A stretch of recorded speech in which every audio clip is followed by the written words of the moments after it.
तो हम D block तत्वों के गुणों के बारे में चर्चा कर रहे हैं और इस वीडियो के अंदर हम अध्ययन करेंगे डी ब्लॉक तत्वों के कलर्स के बारे में।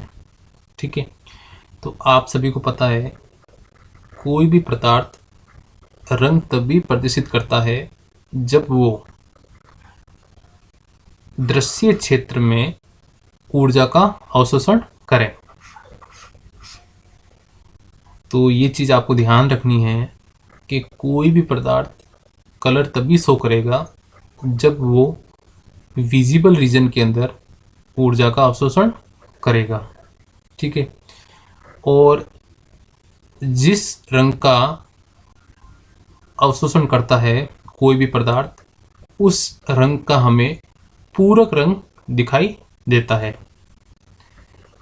जैसे कि यदि कोई पदार्थ रेड कलर का यदि अवशोषण करता है तो हमें वो ग्रीन कलर का दिखाई देगा, या इसको आप इस प्रकार कह सकते हो, ग्रीन कलर का यदि अवशोषण करेगा तो रेड कलर का दिखाई देगा। इसी प्रकार वोलेट कलर का पूरक रंग कौन सा हो गया? येलो, और ऑरेंज का कौन सा हो गया? ब्लू। तो ये हमें ध्यान रखना है कि रेड कलर का पूरक रंग ग्रीन होता है, ऑरेंज का ब्लू होता है और वोलेट का येलो होता है। अब हम बात करते हैं डी ब्लॉक तत्वों के संदर्भ में कलर्स की प्रॉपर्टी के बारे में। तो 12th के अंदर एक चैप्टर आएगा आपके कोऑर्डिनेशन कंपाउंड, कोऑर्डिनेशन कंपाउंड, जिसे हम क्या कहते हैं? उप सह संयोजक यौगिक, जिसका दूसरा नाम क्या है? संकुल यौगिक, कॉम्प्लेक्स कंपाउंड।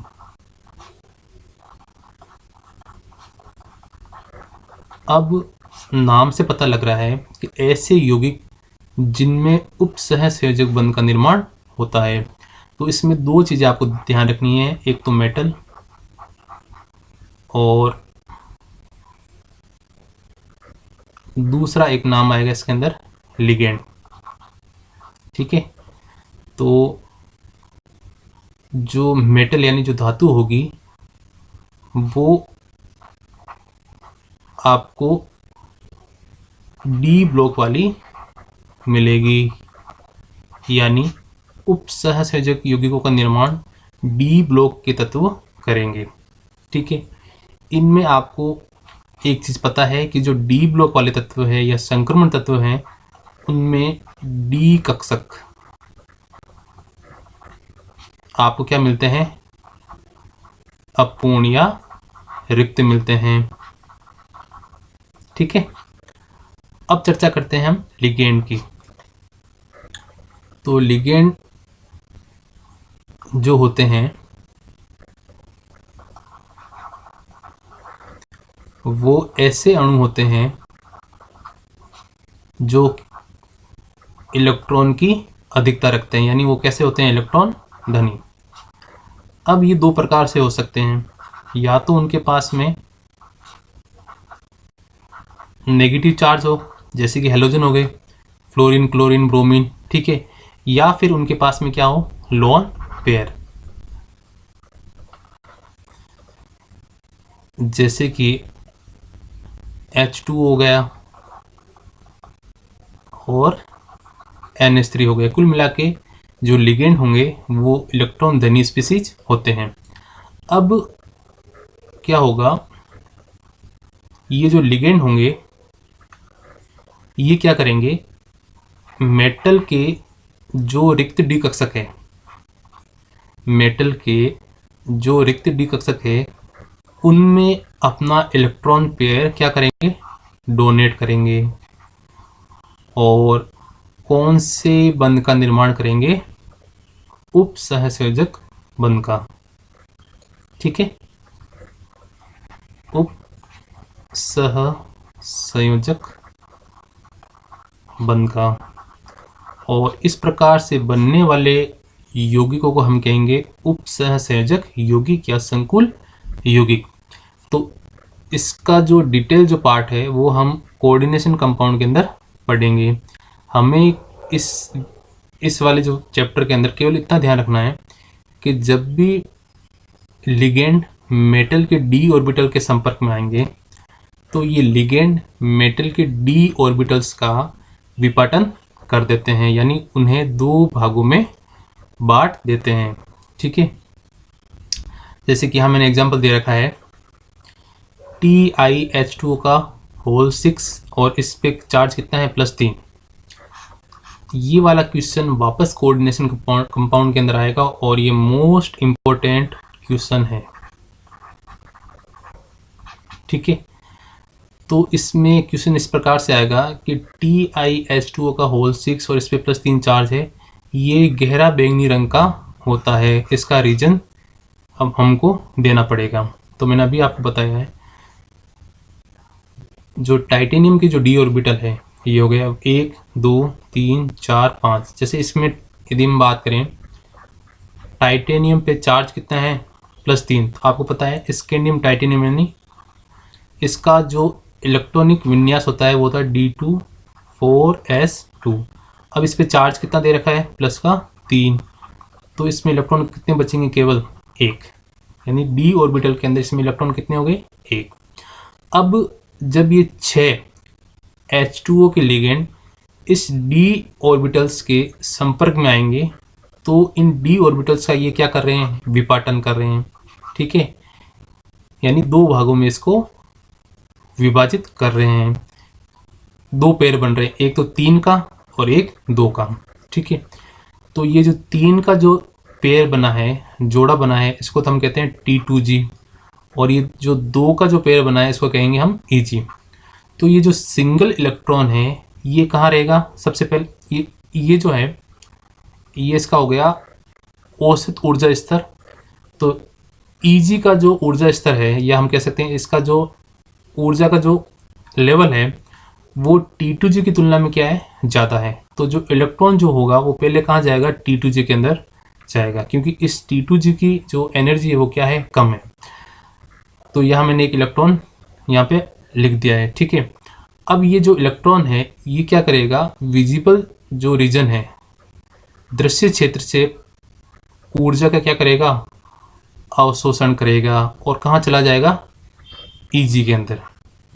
ठीक है, तो मैंने अभी आपको बताया है जब भी इलेक्ट्रॉन दृश्य प्रकाश क्षेत्र में ऊर्जा का अवशोषण करता है तो उसमें क्या उत्पन्न होता है कलर। तो ये जो सिंगल इलेक्ट्रॉन है ये T2G से कहाँ गया है Eg के अंदर, यानी d ऑर्बिटल से ही d ऑर्बिटल में गया है। तो इसको हम कहते हैं dd संक्रमण। क्या कहते हैं dd संक्रमण, क्योंकि जो इलेक्ट्रॉन है वो d ऑर्बिटल से d ऑर्बिटल के अंदर जा रहा है। तो हम लिख सकते हैं इसका जो आंसर है वो कि TiH2O का होल 6 + 3 का जो ये यौगिक है संकुल यौगिक है, इसके अंदर जब इलेक्ट्रॉन निम्न ऊर्जा स्तर से उच्च ऊर्जा स्तर में जाता है तो दृश्य क्षेत्र में ऊर्जा का अवशोषण करता है, यानी dd संक्रमण होता है। इस dd संक्रमण के कारण ही किस प्रकार का कलर शो करता है, गहरा बैंगनी रंग। तो यहाँ मैंने इसकी थ्योरी लिख रखी है कि जब निम्न d कक्षक से इलेक्ट्रॉन उच्च d कक्षक में जाता है तो इस प्रक्रम में कम ऊर्जा वाले दृश्य क्षेत्र से ऊर्जा का अवशोषण होता है और जो संकुल यौगिक है वो हमें रंगीन दिखाई देता है। तो इसको आप अच्छे से याद करना, ये इम्पोर्टेंट है। केवल ये इतनी आपको ये 3-4 लाइनें याद रखनी है। और ये एग्जाम्पल आपके कोऑर्डिनेशन कंपाउंड के अंदर वापस आएगा। अब यहाँ मैंने कुछ एग्जाम्पल दे रखे हैं, यहाँ लिख रखा है मैंने, यदि लिगेंड समान है और अणुओं की ज्यामिति भी समान हो तो आयनों का रंग लगभग समान ही रहता है। तो इसमें जैसे कि यहाँ मैंने लिख रखा है कि यदि किसी प्रकार का कोई इलेक्ट्रॉन नहीं है, एक चीज़ ये ध्यान रखना, यदि किसी भी d ऑर्बिटल में एक भी इलेक्ट्रॉन नहीं है यानी 0 इलेक्ट्रॉन है तो वो हमेशा कैसा होगा रंगहीन, ये ध्यान रखना। और ये क्वेश्चन आया भी है कि जो टाइटेनियम +4 है वो रंगहीन होता है, कलरलेस होता है। तो इसका रीज़न क्या है? इसके पास में d इलेक्ट्रॉन प्रेजेंट नहीं है। इसी प्रकार यदि d में 1 इलेक्ट्रॉन होता है तो उसमें अयुग्मित इलेक्ट्रॉन की संख्या भी कितनी होगी? 1, जिसका रंग कैसा होगा? गहरा बैंगनी। इसी प्रकार यदि वेनेडियम +4 है और इसका जो इलेक्ट्रॉनिक विन्यास होगा D1, इसमें अयुग्मित इलेक्ट्रॉन की संख्या कितनी है? 1, तब इसका कलर कैसा होगा? नीला। तो ये कलर मैंने दे रखे हैं, तो आपको इसमें ज़्यादा दिमाग लगाने की आवश्यकता नहीं है। आप तो केवल पूरक रंग ध्यान रखना। और ये चीज़ ध्यान रखना कि यदि आयन के अंदर उसका जो इलेक्ट्रॉनिक विन्यास है वो D0 है तो वो हमेशा कैसा होता है? रंगहीन। या आपको सारे के सारे इलेक्ट्रॉन कैसे मिलते हैं? जैसे कि हम पढ़ेंगे जिंक Zn+2 के अंदर, तो Zn+2 के अंदर क्या होता है,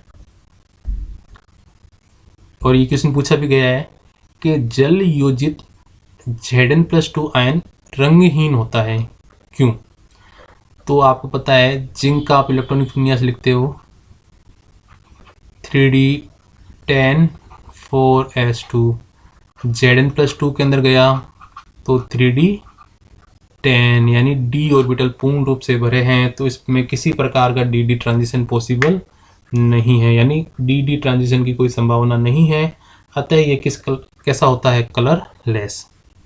तो इस टॉपिक में आपको केवल इतना ध्यान रखना है कि इसमें आपको क्वेश्चन आएगा कि संकुल यौगिक रंग मतलब कलर क्यों शो करते हैं, तो आपको इतना लिखना है कि इनमें इलेक्ट्रॉन जो होता है वो निम्न ऊर्जा स्तर वाले d ऑर्बिटल से उच्च ऊर्जा वाले d ऑर्बिटल में जब जाता है तो दृश्य क्षेत्र में ऊर्जा का अवशोषण करता है, अर्थात dd संक्रमण होता है, जिसके कारण वो कलर उत्पन्न करता है।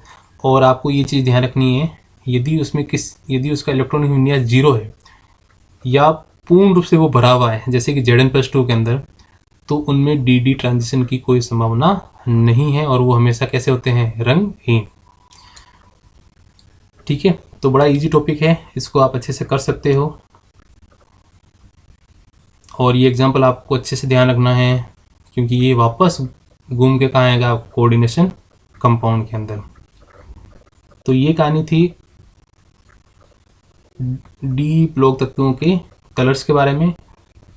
अगले वीडियो में हम चर्चा करेंगे अंतराकाशीय यौगिकों के बारे में।